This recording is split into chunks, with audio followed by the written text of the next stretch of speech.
Médicos, ¿cómo están? Vamos a revisar la última de las clases especiales de gastroenterología para el ENARM. El resto de los temas importantes se encontrará en las clases respectivas de cirugía y gastroenterología. Si por alguna razón hay alguna clase de este bloque que ustedes consideran deberíamos agregar aparte o que consideran que requiere abordar más a fondo, por favor háganoslo saber. Hoy vemos uno de los temas, otra vez eje en el ENARM. Creo que digo esto en cada clase o en la mayoría de las clases, pero justamente por eso son temas selectos, porque son temas que requieren mucho tiempo, que requieren realmente ser tomados en cuenta a detalle para que ustedes los tengan bien presentes y triunfen en su ENARM. Entonces, vamos a darle porque esta está bien bonita. Definición. ¿Cómo lo define a la cirrosis la GPC? Proceso difuso caracterizado por fibrosis y la conversión de la arquitectura normal en una estructura nodular anormal, como podemos ver acá, del hígado lisito, hígado graso, hasta la fibrosis y cirrosis. Como consecuencia de un gran número de padecimientos inflamatorios crónicos que afectan al hígado. Es la tercera causa de muerte en varones en México, de acuerdo a la GPC. La principal causa en México es por alcoholismo, seguido por la hepatitis B y C. Recuerda que hepatitis C es más carcinógeno que B, sin embargo, B es más frecuente y por lo tanto el cáncer de hígado, el hepatocarcinoma será más frecuente por B que por C, pero por el número de casos infectados. Por hígado graso no alcohólico, que me voy a aventar un puitazo que alguna vez dijeron por ahí de que el hígado graso tiene más nombres que tratamientos, gran cirujano el que dijo esa cosa, y justamente, pues ya le cambiaron el nombre un buen de veces, ¿no? Pero para la GPS se sigue llamando hígado graso no alcohólico, perdón si suena muy old school, pero para la GPS se sigue llamando así y así lo vamos a decir. Y finalmente, hepatitis autoinmune. Aquí vemos esta pequeña recomendación de la GPC, en la cual nos habla de que la ingesta crónica de alcohol por 40 gramos o más por día, que equivaldrá a 12 onzas de cerveza o un litro del vino, durante 20 años favorece el desarrollo de insuficiencia hepática crónica. Pregunta de NARM, ¿cuánto alcohol ocupas para desarrollar cirrosis? Entonces, el cuadro clínico es característico del libro. Los vimos todo el tiempo a los chanitos, aunque suena muy despectivo, pero los vimos todo el tiempo en urgencias, en medicina interna, en cirugía. ¿Qué tenían estas personas?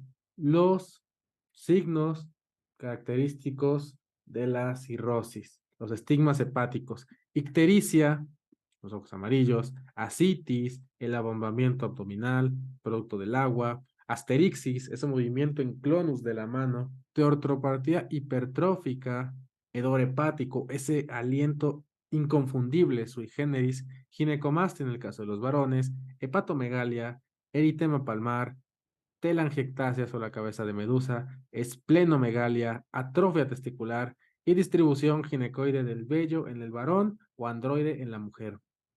Datos inespecíficos que te van a hablar: anorexia, pérdida de peso, debilidad, fatiga y osteoporosis por la hipovoluminemia. Recuerda que hasta el 40% de los pacientes serán asintomáticos en la primera etapa de la enfermedad, al menos por GPC. En estos pacientes hay que solicitar el panel completo: biometría hemática, química sanguínea, electrolitos, tiempos de coagulación y PFH. Biometría hemática, pues obviamente seriococitosis. Química sanguínea, lesión renal, por la creatinina. Electrolitos séricos, los pacientes suelen ser hiponatremia dilucional, entonces tu sodio va a estar bajito, menos de 135.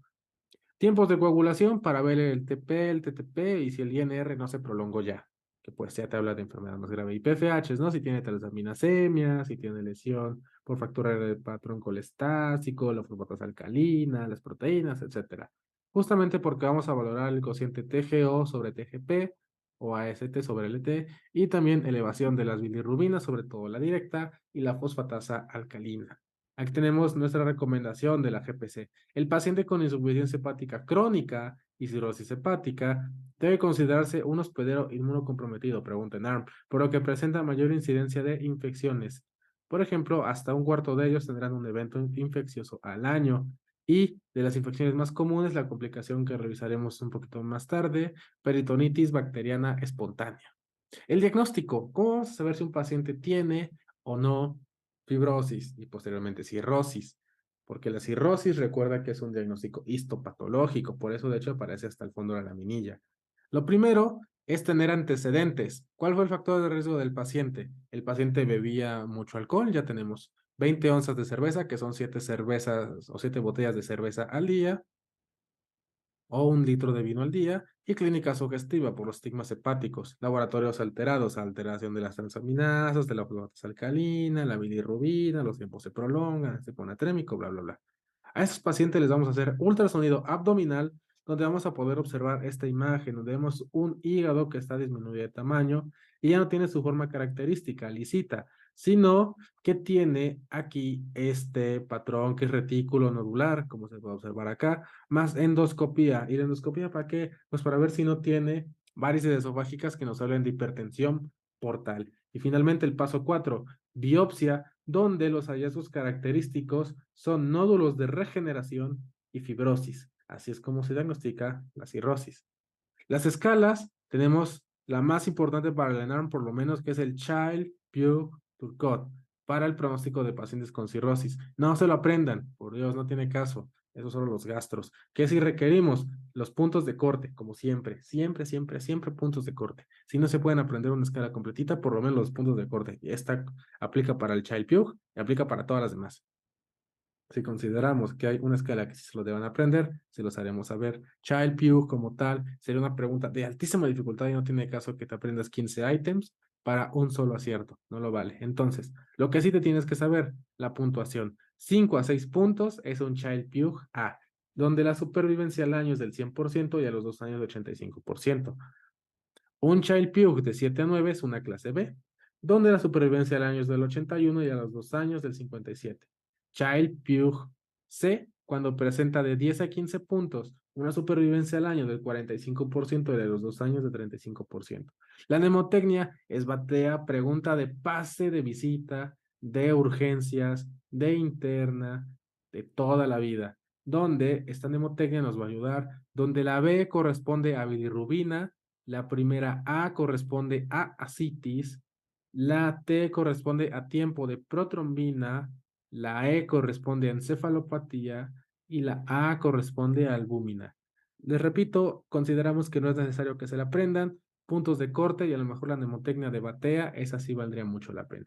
Fuera de eso, no lo recomendamos en absoluto. Tenemos aquí nuestro algoritmo donde lo más importante es que si descubrimos que nuestro paciente sí tiene cirrosis, pues ya de golpe se va a gastro, fin del algoritmo. Pero sí nos pide cuantificar el Child-Pugh. Bueno, en fin, algoritmo para el diagnóstico de insuficiencia hepática crónica. Hacemos una historia clínica detallada, factores de riesgo, signos de síntomas de insuficiencia hepática crónica, exploración física, datos consistentes con insuficiencia hepática crónica, como estigmas de insuficiencia hepática. Vamos a pedirle pruebas de función hepática, donde vamos a valorar la biometría hemática completa para ver si hay trombocitopenia, para ver los tiempos de protrombina, pruebas serológicas para determinar la etiología de la insuficiencia hepática. Aquí se refiere a que vamos a hacer screening, a ver si el paciente no tiene infección por virus de hepatitis B o C, que pueda ser el origen de la enfermedad. Sin embargo, en México actualmente la causa más frecuente de cirrosis es por el hígado graso no alcohólico. Bueno, que ya no se llama así, pero esa es la causa principal. Ya no es por alcoholismo y ya no es por los virus hepatotropos, pero para la GPC seguía siendo por el alcoholismo. Pero bueno, ultrasonido abdominal con Doppler. Aquí vamos a observar anormalidades morfológicas consistentes con insuficiencia hepática crónica y vamos a valorar ascitis, hipertensión portal y trombosis de la vena porta, ¿no? Síndrome de Budd-Chiari. Entonces, se va a referir para biopsia hepática si el diagnóstico es incierto, así como para determinar etiologías si las pruebas serológicas no son concluyentes. Por el otro lado, si se confirma la insuficiencia hepática crónica con descompensación, los cuales van a ser ascitis, encefalopatía hepática, nos recomienda hospitalizar en el Hospital General de Zona. Eso quiere decir que está ya hizo el IMSS, ¿no? Para inicio del manejo, ni modo, se va al IMSS. Entonces, vamos a hablar de las complicaciones, que es lo más importante en la clase de hoy. Vamos a comenzar con las varices esofágicas, la cual, de acuerdo a la GPC, es la complicación letal más frecuente, donde hasta un 50% de los pacientes con cirrosis van a presentar un episodio de varices esofágicas. En cuanto a la relación con la gravedad, el Child-Pugh B tiene una mortalidad del 40% en caso de que tenga varices esofágicas y el Child-Pugh C una mortalidad del 80% en caso de que presente varices esofágicas. Entonces, es algo sumamente importante, relevante que te tienes que saber. Vemos que hasta en el 80% de los casos se autolimita con tratamiento y en el 50% de los casos sin tratamiento, por lo menos por GPC. En caso de sangrado, la mortalidad a las 6 semanas alcanza el 20% y el primer episodio de varices esofágicas o sangrado varicial, que es lo más importante acá, pues va a aparecer a los 2 años del diagnóstico. ¿Cuáles son los factores de riesgo? Los mismitos que vamos a tener para la cirrosis. Consumo de alcohol, Child-Pugh C, varices de más de 5 milímetros, cambios en el flujo portal y un gradiente portal o portovenoso de más de 10 milímetros. ¿Por qué? Recuerda que hipertensión portal, pregunta de NARM, es a partir de los 6 milímetros de mercurio. Pero, fíjense, aquí la GPC dice que el sangrado se presenta a partir de los 10 milímetros de mercurio. En realidad, las varices esofágicas van a aparecer a partir de los 10 milímetros de mercurio y el sangrado va a aparecer a partir de los 12 milímetros de mercurio, aproximadamente, obviamente, ¿no? Te puede salir con más o te puede salir con menos, pero eso es como un estimado. El diagnóstico. Se recomienda realizar endoscopía a todo paciente con cirrosis hepática para la detección oportuna de varices esofágicas y gástricas. Esto al momento del diagnóstico. Y aquí, pues tenemos unas varices esofágicas bien tortuosas, bien grandotas, bien horribles. Entonces, al realizar una endoscopía diagnóstica, se recomienda evaluar factores predictores de hemorragia, las cuales incluirán las siguientes características. 1. Ubicación. Es más común el sangrado en las varices esofágicas que en las gástricas, y aparte tiene una clasificación diferente, ¿no? 2. Tamaño de las varices. Mayor riesgo de sangrado en varices grandes, que son aquellas que miden más de 5 milímetros. Pregunta de NARM.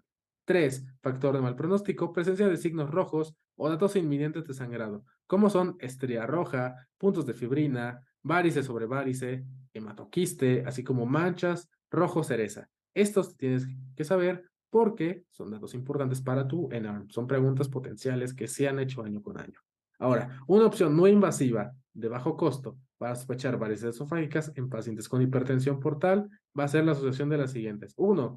INR mayor 1.5, que te habla de coagulopatía. 2. Diámetro de la porta mayor a 13 milímetros por ultrasonido hepático. Y 3. Trombocitopenia de menos de 150,000 plaquetas. Sin embargo, pues no está tan satisfactoria. Sin embargo, pues también, para la redundancia, ya lo dijimos 2 veces, ¿no? Pero lo importante es que obviamente tienes factores que te van a hacer que en caso de que sangres, pues vas a ser un sangrado bien abundante. ¿Por qué? Tienes prolongado el INR, tienes poquitas plaquetas y tu vena porta ya está dilatada, que te habla de que obviamente pues ya tienes alteraciones a ese nivel, ya tienes hipertensión portal.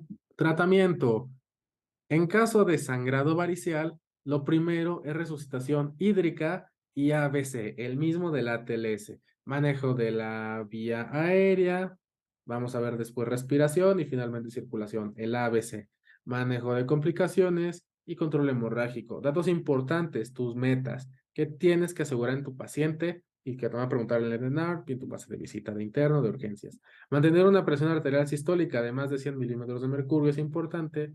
Transfundir en caso de que tengas hemoglobina de menos de 7. O sea, el que te llegue sangrando el paciente no quiere decir que le tengas que pasar sangre, ¿no? Más bien, hasta que no le tomes su VH y no veas que tiene menos de 7 gramos de hemoglobina, pues entonces no le vas a pasar nada. Las plaquetas únicamente se le van a pasar si tienen menos de 150,000 y plasma fresco congelado en caso de que el INR sea más de 1.5 o el TP esté prolongado más de 1.5 veces. Muy bien, en caso de hemorragia al ingreso, tenemos estas opciones, terlipresina y octreotide. Se recomienda sobre todo la terlipresina, pero bueno, pues si no hay, pues octreotide. La dosis, no se la aprendan para ordenar, no se metan en problemas. El antibiótico es Ceftriaxona. ¿Por qué damos antibiótico? Se sabe que que por el sangrado varicial hay una probabilidad muy importante de traslocación bacteriana y eso puede llevar a la peritonitis bacteriana espontánea y encefalopatía hepática y ahora sí, pues tener el combo mortal para que el paciente fallezca. Entonces se da Ceftriaxona como tratamiento preventivo, 1 gramo cada 12 horas.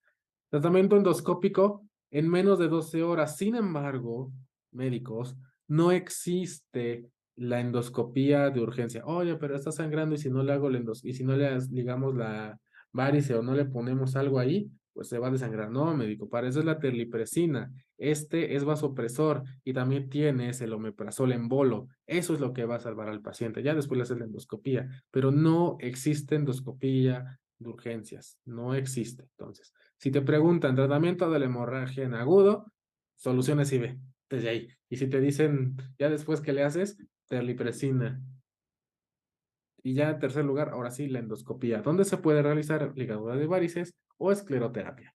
Si falla o falta endoscopía en 12 horas, hasta ese momento, puedes considerar la sonda de doble balón del Stake Blakemore, que es un desastre ponerla. Pobrecitos, si les toca intentar hacer eso, es algo bien horrible, bien agresivo.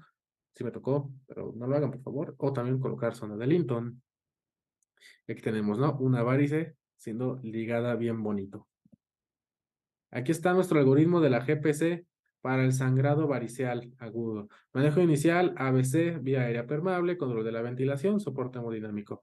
Realizamos los exámenes de laboratorio correspondientes, biometría, tiempos, función hepática, renal, grupo sanguíneo, tipe y cruce. O sea, sí le vamos a hacer tipe y cruce, porque ni modo que esperemos una hora que salga la BH y ya después decimos dar el tipe y cruce, que va a tardar otras dos. No, no manchen. Entonces, por eso todo de gol. Ahora, resucitación hemodinámica con líquidos. Vamos a mantener una perfusión adecuada, vamos a colocar dos accesos IV o si no un central para poder administrar soluciones coloides o cristaloides de acuerdo al grado de hemorragia que haya tenido el paciente. Otra vez la meta, mantener una TA sistólica entre 90 a 100 milímetros de mercurio y monitorización estrecha. O sea, ponemos monitor cardíaco continuo y pues ponemos ahí el MIR, ¿no? Que es el pendiente. ¿No es cierto? Bueno, resucitación con hemoderivados, indicaciones para transfusión. Hemoglobina si tiene menos de 7, ahora sí le vamos a transfundir concentrados eritrocitarios hasta llegar a esta meta. Plaquetas, fíjense cómo hace rato decía menos de 150,000 y aquí nos dice en caso de que tenga menos de 50,000. Esa es la verdadera indicación. Cuando tenga una trombocitopenia severa de menos de 50,000, ahora sí le transfundimos los concentrados plaquetarios. Y el INR solamente si está 1.5 veces lo normal, transfundimos plasma fresco congelado, 10 miligramos kilo de peso. En cuanto al tratamiento de sangrado varicial, aquí sí nos viene la dosis. Terlipresina, 2 miligramos IV cada 4 horas y cuando se controle la hemorragia, 1 miligramo IV cada 4 horas por 5 días. O si no, octreotide, 50 microgramos en bolo IV y continuamos infusión de 50 microgramos hora. Y una vez que ya hicimos esto, ahora sí le podemos pasar a la endoscopía. No antes, entonces primero bolo de Terli y luego ya la endosco.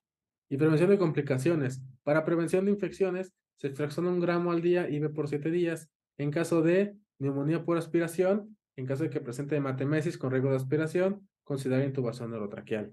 Control de encefalopatía hepática, ¿no? Con su lactulosa, si no tiene lesión renal con la LOLA, o el Epamer, su rifaximina, o metronidazol, bla, bla, bla, ¿no? En caso de lesión renal aguda, resucitación hemodinámica con líquidos y evitar nefrotóxicos como el omeprazol, como el Levamers, como algunos antibióticos. Aquí tenemos tratamiento endoscópico del sangrado varicial agudo. También este se lo aprenden, este también los imprimen. Ya tenemos muchas impresiones, ¿no? Pero pues sí valen mucho la pena. Les juro que sí les van a venir preguntas de aquí. Entonces, ya le hicimos la endosco. Listo. Estamos ahí y decimos, tiene una varice chiquita. Ligadura varicial o escleroterapia si mide menos de 5 milímetros. Si la ligadura mide más de 5 milímetros, ligadura varicial y vamos a ver si se controla el sangrado. Si se controló, continuamos con tratamiento médico de soporte, omeprazol y terlipersina. Vamos a ver si el paciente tiene varices esófago-gástricas, para empezar, ya se llaman GOV. Tenemos GOV 1 o GOV 2, IgB1 y IgB2. Si tenemos GOV1, ligadura varicial o inyección de N-butil cianocrilato, que es cola loca, pero bueno, cianocrilato. Y si es GOV2, IgB1 o IgB2, inyección directa de N-butil cianocrilato. ¿Se logró controlar el sangrado? Sí, continuamos tratamiento médico de soporte. No, no lo logré. Bueno, entonces hay que ver si hay inestabilidad hemodinámica. Hay inestabilidad hemodinámica, entonces realizamos segundo tratamiento endoscópico y continuamos con tratamiento médico de soporte. O sea, de todos modos ya le tenemos que poner ahora sí el vasopresor, los concentrados, las plaquetas, la rehidratación y todo eso. Sí, a pesar de que si no se logró controlar el sangrado, pero no hay inestabilidad hemodinámica, se puede considerar la colocación de Sextenken Blamers o zona de doble balón Y al lograr estabilidad hemodinámica, realizamos segundo tratamiento endoscópico y ahora sí continuamos con tratamiento médico de soporte. Eso por el sangrado varicial. Ahora se viene la citis. La citis se define como la acumulación patológica de líquido en la cavidad peritoneal. Hasta el 85% de los pacientes con cirrosis van a presentar ascitis. Ahora, que se les note es otra cosa. Aproximadamente el 15% de los pacientes con cirrosis que desarrollan ascitis fallecerán al año y el 44% ya han fallecido a los 5 años. Y vemos que también es una de las principales complicaciones debido a la cirrosis. El cuadro clínico ya lo habíamos revisado: incremento del perímetro abdominal, las telangiectasias con cabeza de medusa, pero tenemos aquí algunos otros signos y síntomas que son pregunta de NARP. Signo de la ola o témpano de hielo, matidez cambiante en media luna, matidez en media luna y cambiante que pues cuando el paciente vaya en decúbito, el área que está arriba del decúbito se vuelve timpánica y abajo se vuelve mate, y la ola ascítica. Menciona que para eso tiene que haber aproximadamente 10 litros de líquido, por lo menos por GPC. Ahora, ¿cuándo vamos a realizar una paracentesis evacuadora? En todo paciente con ascitis. Ya, de facto, no hay pierde. Pero también vamos a ver, ¿no? Que se puede realizar un ultrasonido en caso de sospecha para paracentesis evacuadora. Ok. ¿Por qué el ultrasonido? Pues a lo mejor dices, pues como que siento que cambia y no cambia. Pues ya con el ultrasonido va a ser líquido libre, ¿no? Sin problema. Entonces, aquí tenemos las recomendaciones de la GPC, que desde que ven la R saben que son viejitas, ¿no? Pero bueno, deberá realizar paracentesis abdominal todo paciente con ascitis de novo, grado 2 a 3 y en todos los pacientes hospitalizados con agravamiento de la citis, que por sí misma ya es una complicación, o con complicaciones de cirrosis. O sea, todo paciente que llegue a admisión como urgencias con ascitis, se le tiene que hacer paracentesis, ya, de ley. O sea, si no la ves, pues obviamente es una grado 1, ahorita tenemos los grados, pero pues si se ve, le tienes que picar. Y la punción puede hacerse en el cuadrante inferior izquierdo o derecho del abdomen, 2 traveses de dedo hacia arriba y 2 traveses de dedo hacia la línea media, que es parecido a lo que menciona la técnica clásica, ¿no? De que tienes que hacer una línea que va del ombligo a la espina asiática y y en el primer tercio, ahí le picas, ¿no? Bueno, pues prácticamente es más fácil, ¿no? Y de hecho es la que usan los gastros. 2 traveses de dedo arriba y 2 traveses de dedo hacia la línea media de la sínfisis del pubis, entonces va quedando como por acá. Y lo más importante, pícale lo más abajo para que cuando, por gravedad, saques la mayor cantidad de líquido. Por ahí en Instagram tenemos una historia destacada, ¿no? Donde yo una vez en gastro saqué como 15 litros de un líquido acítico súper purulento. A esa paciente le fue bien mal, pero pues a ver si logran romper mi récord, ¿no? Si sí, les doy una galleta. Me mandan foto. Entonces aquí tenemos la imagen de dónde sería el sitio de punción del espina ilíaca entero superior. Entonces, en la paracentesis, si tenemos menos de 1.5 gramos sobre litros, tenemos un alto riesgo de infección bacteriana y también ocupa profilaxis antibiótico. Pero aquí ya no se flexiona. Por guías internacionales, porque no viene como tal en la GPC, es con norfloxacino, pero el norfloxacino ya no está disponible ni en México ni en ninguna parte del mundo. Entonces vamos a utilizar cualquier otra quinolona: ciprofloxacino, levofloxacino, ofloxacino, moxifloxacino, gatifloxacino, una quinolona para rápido. Le vamos a calcular el GASA o GASLA. Y recuerda que un GASLA o GASA más de 1.1 es altamente sugestivo de hipertensión portal. El GASA es la resta de las proteínas en suero y las proteínas en el líquido de ascitis. Solo tienes que saber que es más de 1.1. Y en la citología, esto te lo tienes que saber también. Así, en grandote. ¿Cuándo vamos a decir que el paciente tiene peritonitis bacteriana espontánea? Cuando tenemos neutrófilos más de 250 sobre mililitro o menor, pero cuando ya tenemos datos de infección. O sea, está séptico tu paciente. Debe recibir profilaxis con este tratamiento, cefotaxima. Este viene en la GPC y viene incluso en la actualización de la guía 2021 de la SSL. Entonces, este es el tratamiento. Aquí tenemos, ¿no? Tratamiento entonces de la citis. Ya le hicimos la paracentesis y ahora vamos a ver, cuantificar balance negativo de sodio porque van a ser mayor hiponatremia. Tenemos que cumplir esta meta. Disminución de peso está elevado todavía en la GPC, ya es más bajito, pero nos vamos a quedar con este. Disminución del peso de 1 a 2 kilos al día en pacientes sin edema y diuréticos. Se puede dar espironolactona más furosemide para tratar la citis. Ahora, hay dos tipos de situaciones, ascitis refractaria y ascitis atención. Ascitis refractaria se refiere a que no disminuye la ascitis a pesar de dosis máximas de espironolactona y furosemide. Y ascitis atención, ascitis que realmente está condicionando daño al paciente, le está causando disnea por la presión abdominal o le está causando hilio o estreñimiento o obstrucción intestinal secundaria a la presión por el agua. Aquí toca paracentesis evacuadora y albúmina. Y aquí nos dice la GPC cuánto hay que administrar. Administrar albúmina 8 gramos sobre litro para prevenir la disfunción después de la paracentesis en volúmenes extraídos mayor a 5 litros. Entonces, oiga, doctor, yo le saqué 4.5 litros, ¿le paso albúmina? La respuesta es no. Le saqué 5.1 litros, ¿le paso albúmina? La respuesta es sí. Y le vas a dar 40, ¿no? Porque pues son 80, bueno, 8 por 5 son 40. Si le saqué 6 litros, pues son 48 y así nos seguimos, ¿no? Si falla el tratamiento, se puede utilizar TIPS o se puede utilizar trasplante. Aquí tenemos los anexos en cuanto a la GPC, donde nos habla de la clasificación de la ascitis y también la evaluación del laboratorio de líquido acítico. Todo líquido acítico hay que sacarle todo esto de rutina, citometría, o sea, citológico, citoquímico, albúmina y proteínas totales. Estos dos, obviamente, para el GASA y esto, pues, para contar los neutrófilos y separación de peritonitis bacteriana espontánea. Aquí dice opcional, pero la verdad es que es ley. Cultivo y se tiene que colocar en botellita de frasco para hemocultivo. También tienes que pedirle glucosa, DHL, amilasa. Si tienes sospecha importante, pues le puedes solicitar una vaciloscopía y también cultivo, citología, triglicéridos y bilirrubina. Esto pues para saber, ¿no? Si hay alguna, por ejemplo, bilirrubina, pues te hablaré de que hay fístula con la vesícula, con la vía biliar. Triglicéridos te habla de cáncer. Citología, pues también para cáncer. Va el cultivo, pues te ve. Y sin utilidad, fíjense, pH no sirve para nada, lactato no sirve para nada, colesterol no sirve para nada, fibronectina no sirve para nada, glucosamínglicanos, eso no tengo ni idea de para qué se lo pedirías, pero tampoco sirve para nada en caso de que se lo quieras pedir. Entonces nunca le pidas el pH, o se te lo van a reportar, ¿no? Porque así viene de calibrar la máquina, pero no lo ocupas, no te enojes si no te viene. Entonces, aquí tenemos lo más importante, clasificación de la citis de acuerdo a su intensidad. Lo más importante son aquí. Un paciente con ascitis grado 1 es aquel que solo se observa por ecografía, líquido libre.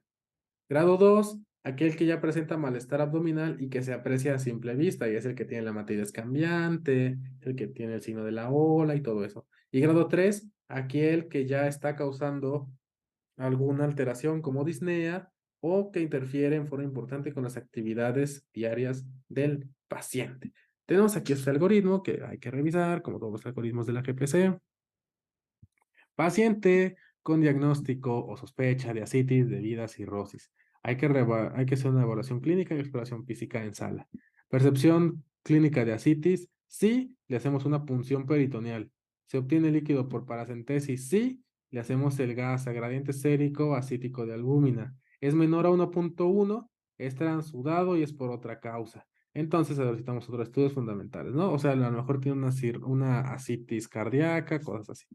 Si el gas sale más de 1.1, es sugestivo de hipertensión portal. Ahora, cuenta de leucocitos en el líquido. Más de 250, menos de 250 células, perdón, restricción de líquidos y empleo de diuréticos. Más de 250 antimicrobianos, restricción de líquidos y diuréticos y también albúmina. ¿Hay respuesta? Sí, observación y tratamiento. No hay respuesta, referencia a tercer nivel.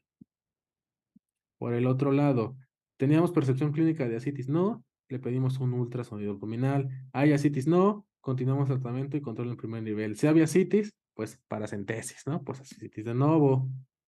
Ahora, paciente con ascitis debido a cirrosis que no responde al manejo proporcional al segundo nivel de atención. Ok, entonces ya estamos en tercer nivel. Revelación clínica y exploración física. Otra vez. Protocolo de estudio completo de alta especialidad y determinación de la refractariedad de la ascitis. Hay que ver celularidad del líquido peritoneal y la función renal.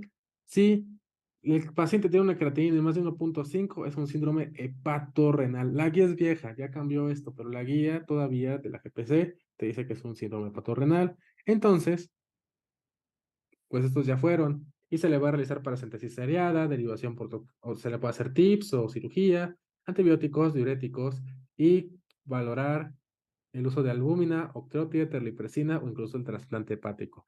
El paciente tiene más de 250 células, pues entonces tiene una peritonitis bacteriana espontánea, misma situación. Paracentesis seriada, derivación por tocado, antibióticos, diuréticos y evaluar hasta el trasplante hepático. Ahora, vamos a continuar con otra de las alteraciones más importantes, la encefalopatía hepática. Se refiere a la disminución del nivel de conciencia, alteraciones del intelecto y cambios en la personalidad que están asociadas a la pérdida de la función hepática. Esto porque aumenta el amonio y eso pues es una toxina para el cerebro. Aquí viene, la hiperamonemia y la respuesta inflamatoria son los principales mecanismos etiopatogénicos de la encefalopatía hepática. Algunos procesos producen alteraciones del sistema nervioso central que serán responsables de las manifestaciones clínicas de la enfermedad. ¿Qué vamos a presentar? Alteración del estado mental, signos neuromusculares como incoordinación, mielopatía hepática, síndrome parkinsoniano y también la asterixis. El diagnóstico, pues clínico, utilizamos la escala de West Haven y el PHES. La que tienes que saber es West Haven. Y no te la tienes que aprender, tienes que saber solamente qué es West Haven. Ya sabemos los puntos importantes del West Haven. Por imagen, vamos a ver que a pesar de que tiene deterioro neurológico, tiene la TAC y la resonancia normales y el paciente está presentando asterixis. Las infecciones vemos que son el precipitante más común en encefalopatía hepática, teniendo 5 veces más riesgo de infección de los pacientes hospitalizados. Entonces, otra vez, paciente que tuvo sangrado variceal, tiene translocación bacteriana, se le hace peritonitis bacteriana espontánea, se infecta y ahora es encefalopatía. De la importancia del tratamiento de las de las varices esofágicas. Tratamiento, corrección de desencadenantes. ¿Qué causó esto? Una infección, desequilibrio hidroelectrolítico, sobrecrecimiento bacteriano. ¿Qué pasó ahí? Dieta que incluya menos proteínas y que incluya lactulosa. Tenemos una meta de evacuaciones en estos pacientes y es tener de 2 a 3 evacuaciones, Bristol 6 a 7 diario y también antibiótico. Aquí nos vienen las recomendaciones. Por GPC, porque hay mejores. Las 10 recomendadas de antibióticos orales en el manejo de la encefalopatía hepática son neomicina, 1 a 2 gramos al día, dosis máxima de 6 gramos al día, o sea, le podemos dar hasta 2 gramos cada 8 horas. Metronidazol, 250 miligramos vía oral cada 6 a 12 horas. Ciclo de metro. Y vancomicina, 2 gramos al día vía oral. Aquí vemos que la eficacia de la rifaximina es equivalente a los disacáridos no absorbibles, aunque tiene un mejor perfil de seguridad, o sea, causa menos diarrea, distensión y dolor abdominal. Sin embargo, no la ponen como recomendación. Error en la GPC, pero aquí mismo te dice que se vale ciclo de rifaximina. Y se puede utilizar L-arnitina, L-aspartato, pues como tal disminuye los niveles de amonio, pues provee sustratos para el ciclo de la urea y la síntesis de glutamina, y por lo tanto ya no queda el amonio. ¿Cuál es el problema? No se puede utilizar LOL en pacientes que tienen creatinina más de 1.5 o falla renal o lesión renal aguda, digo 1. Esa es la escala de West Haven, donde como tal vemos que va del 1 al 4. Lo importante, West Haven 0 está el paciente normal. West Haven 1, el paciente tiene cambios leves. Aquí vienen los más importantes. Inversión del patrón del sueño o insomnio. Le vas a preguntar al paciente o al familiar del paciente. ¿Ha notado que recientemente el señor ha tenido problemas para dormir? Dice que sí, te pones, se te tiene que aprender. A lo mejor tienes cefalopatía hepática. Pueden presentar alteraciones del cálculo o periodos cortos de inatención. Pueden presentar euforia, depresión, irritabilidad. Y lo más importante también, junto con el patrón del sueño invertido, van a tener asterixis, grado 1.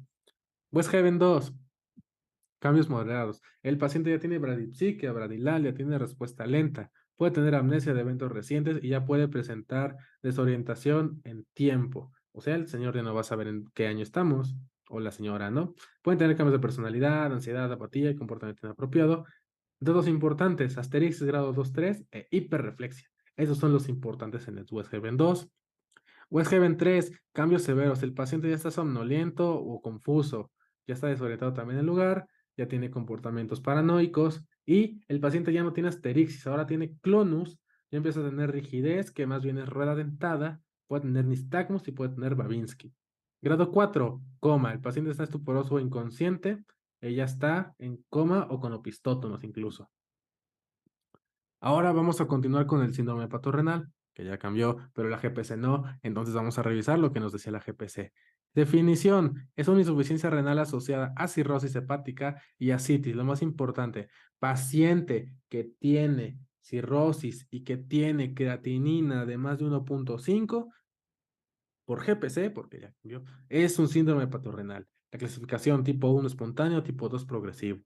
La clínica, los pacientes van a presentar oliguria, va a tener historia de enfermedad renal crónica progresiva y va a tener baja eliminación de sodio urinario. Le solicitas electrodos urinarios y el sodio urinario va a estar en menos de 10 mil equivalentes. El tratamiento para el síndrome hepatorrenal es con albúmina, terlipresina, se puede conseguir el uso de TIPS en pacientes que tengan Child-Pugh menos de 12 y el tratamiento definitivo, trasplante hepático. Tenemos este algoritmo para tratamiento de encefalopatía hepática. Paciente con insuficiencia hepática crónica. ¿Tenemos manifestaciones neuropsiquiátricas por Westhaven? No. Entonces aquí viene algo bien importante.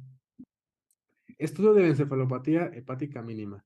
Pruebas neuropsiquiátricas o electroencefalograma positivo, no tratamiento general de insuficiencia hepática. Sí, encefalopatía hepática mínima y le vamos a dar lactulosa bioral 30 a 45 mililitros cada 6 a 8 horas. Dosis altísima, ¿no? De lactulosa y aparte está carísima, pero bueno. En caso de que sí tenga manifestaciones neuropsiquiátricas por Westhaven, hay que valorar. ¿Tiene un diagnóstico alternativo más probable?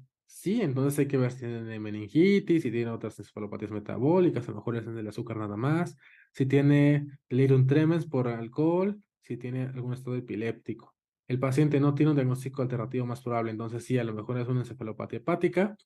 Vamos a detectar factores precipitantes. Aquí nos viene infección, hemorragia intestinal, deshidratación, normalidades electrolíticas, sedantes, hipnóticos y narcóticos, diuréticos, constipación y también dieta rica en proteínas.